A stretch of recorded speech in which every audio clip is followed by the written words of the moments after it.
Pinaniniwalaang patay na ang American vlogger na si Elliot Eastman. Ayon sa PNP, isa sa mga natukoy na witness ang nagsabing namatay na si Eastman noong mismong araw na siya ay dinukot noong October 17. Kwento pa nito sa pulisya, may tama ng bala sa binti si Eastman nang isakay siya sa isang motorized bangka para dalhin palayo sa Cebuco, Zamboanga del Norte. Noong una ay itinuturing na hearsay ng pulisya ang nakuhang impormasyon, gayong wala umanong matibay na ebidensyang magpapatunay dito. Gayunpaman, nang maaresto ng isa sa mga itinuturong suspect sa pagkawala ni Eastman, kinumpirma umano niya ang kwento ng unang testigo. Nakatanggap po tayo ng information nga na from a witness na nagsasabi na namatay na nga po siya while he was being transported out of Cebuco. Pero that time, due diligence-wise, he set it aside kasi nga hearsay pa yung we considered it hearsay kasi narinig na lang din po.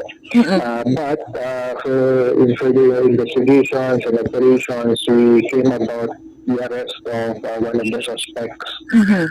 Yung suspect na yun, he was the one who corroborated the statements of that witness na yun nga daw po yung nangyari na when Eastman was abducted, he resisted his captors, kaya nabaril po siya. Bukod sa tama ng bala sa binti, may tama rin daw ito sa tiyan ng ibiyahe ng bangka at napansin ng mga suspect na wala na itong buhay kaya itinapon na lang nila ito sa dagat. According to witness testimonies, natamaan po siya sa ita at one at the abdomen.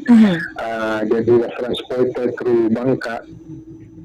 Later on, napansin daw po nila ng suspect na namatay na si Elliot Eastman from his gunshot injuries.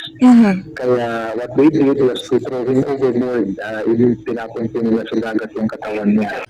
Sa ngayon, patuloy pang sinisikap ng pulisya na mahanap ang katawan ni Eastman.